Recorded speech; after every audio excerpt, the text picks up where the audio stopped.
Baik, selamat pagi. Perkenalkan, nama saya Magdalena Imun dengan NIM 2003030019, kelas A semester 1, prodi Sosiologi. Nah, di sini saya akan menjelaskan hasil review buku ke-12 pengantar Sosiologi. Nah, langsung saja tema pertama adalah siapa yang membaca Ginsberg? Ketika saya menjadi sarjana pada tahun 1961, saya membeli esai Maurice Ginsberg dalam Sosiologi dan Filsafat Sosial. Saya membelinya karena saya diberitahui bahwa adalah buku yang penting dan oleh karena itu ingin sekali memeriksanya. Tapi saya ulangi, siapa yang sekarang membaca Ginsberg? Jawabannya saya kira bukan siapa-siapa. Namun Maurice Ginsberg adalah seorang tokoh penting dalam sosiologi Inggris. Ia berperan penting dalam mendirikan British Sociological Association, menjadi ketua pertamanya pada tahun 1951 dan kemudian menjadi presiden dari tahun 1955 hingga 1957. Dia juga editor The Sociological Review pada tahun 1930-an dan pemegang jabatan bergengsi sebagai profesor sosiologi.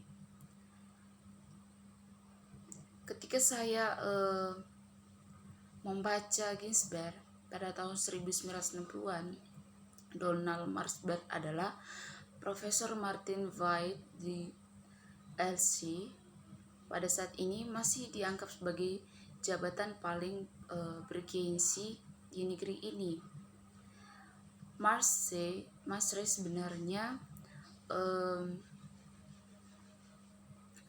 dikenal secara tidak resmi sebagai The Kingmaker sebagai konsekuensi dari peranannya sebagai penilaian eksternal dan dipanggil oleh sejumlah universitas di Inggris termasuk York untuk membantu pengangkatan profesor di universitas yang baru didirikan disiplin sosiologi. Nah, dia juga editor British Journal of Sociology yang dari pendiriannya pada tahun 1950 hingga 1965. Terlanjut, tema yang kedua adalah sosiologi saling memakan. Nah, kemajuan adalah topik yang mungkin menjadi perhatian sebagian besar akademis. Lagi pula, ini adalah sesuatu yang cenderung sering kita bicarakan saat kita mengukur kemajuan yang dibuat atau terkadang tidak oleh siswa kita. Memang dalam konteks ini cukup diterima begitu saja bahwa semakin akrab seorang siswa dengan literatur dalam disiplin ilmu dan mampu memahami dan mengevaluasi materi ini secara kritis, maka ia dikatakan maju. Tetapi kita juga memahami dan mengevaluasi materi ini secara kritis, dan saya ingin menyarankan agar kita juga umumnya memikirkan perjalanan intelektual kita sendiri dengan cara yang sama, bahwa sebagai konsekuensi dari studi dan penelitian pemahaman kita sendiri tentang dunia di sekitar kita juga berkembang. Tetapi bukanlah kita juga menganggap bahwa perkembangan mikro individualistik seperti itu hanyalah bagian dari disiplin ilmu yang lebih besar. Nah, namun mungkin saja kita menipu diri sendiri. Mungkin kita lebih seperti siswa kita daripada yang ingin kita pikirkan, dan bahwa pada kenyataannya kita hanya mengulangi proses yang telah dilalui banyak orang yang sebelum kita, dan bahwa tidak ada bukti di mana kita berakhir, yaitu mengatakan gen kita tingkat pemahaman kehidupan sosial dan fenomena sosial yang sangat sulit untuk menunjukkan bahwa kemajuan disiplin telah dicapai. Mengapa begitu banyak dari kita cenderung berasumsi atau setidaknya bertindak seolah-olah kita berasumsi bahwa hal itu sedang terjadi? Atau mungkinkah kita adalah korban ilusi? Setidaknya adalah salah satu alasan pada diri kita mengapa beberapa artikel dan buku dikutip secara luas, sementara yang lainnya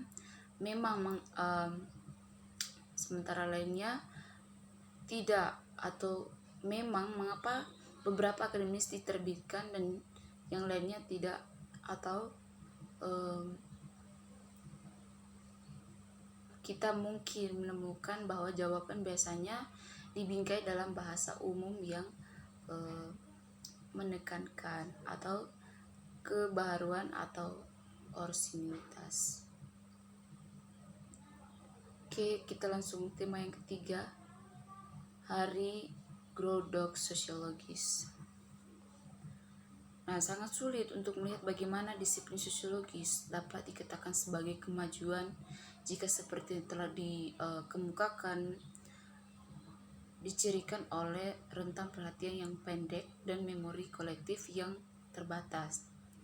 Nah, karena ciri-ciri tertentu menyiratkan bahwa material terus didaur ulang yang mengarah pada disiplin yang terperangkap dalam semacam hari Groundhog abadi dengan apa yang tampak seperti kemajuan sebagai besar terdiri dari daur ulang perspektif lama, tetapi sebagian besar terlupakan.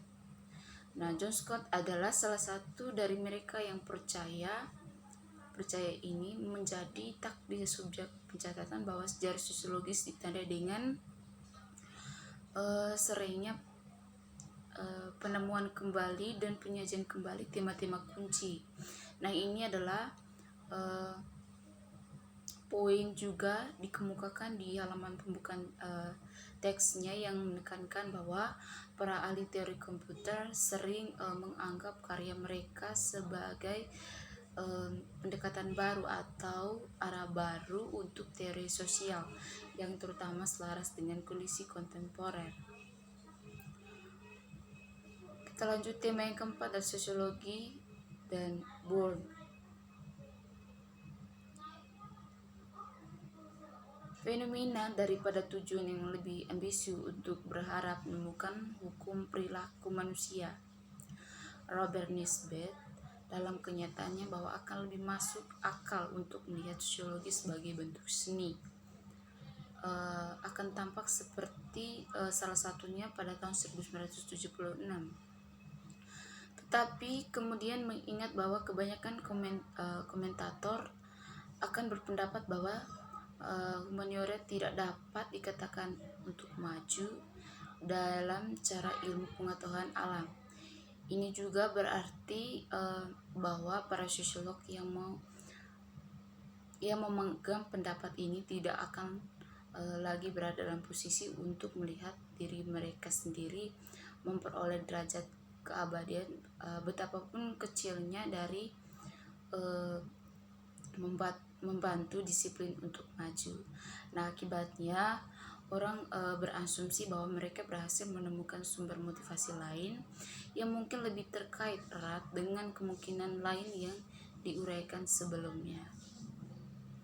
Oke, tema yang kelima adalah kematian beasiswa. Nah, ketika kata beasiswa di Google, itu akan memunculkan serangkaian situs yang berhubungan dengan pemberian uang kepada siswa untuk menandai pendidikan mereka. Tetapi arti sebenarnya dan lebih tua berkaitan dengan studi akademis, dengan pembelajaran buku jika ada mau. Seperti yang saya nyatakan dalam dokumen panduan pendekatan penetapan biaya yang transparan, bahwa beasiswa adalah kegiatan yang memperbarui atau memelihara pengetahuan individu. Nah, basis pengetahuan sudah ada di tempat ini. Oleh karena itu, beasiswa berada dari penelitian. Tentu saja seorang boleh masih menggunakan frase meneliti topik untuk menunjuk pada belajar dan membaca. Namun bagi kebanyakan akademis, melakukan penelitian biasanya memiliki arti yang agak berbeda. Nah, hal itu berarti bahwa pengumpulan dan analisis data seringkali jika tidak selalu ada yang baru dibuat. Yang juga penting adalah bahwa kegiatan ini biasanya didamai dan di luar. Nah, beasiswa ini di sisi lain dapat dilakukan tanpa dana eksternal, karena yang paling dibutuhkan oleh akademis sebagai sarjana bukanlah uang yang lebih banyak daripada waktu. Oke, mungkin ini saja hasil penjelasan review buku ke-12 pengantar ilmu sosiologi. Sekian dan terima kasih.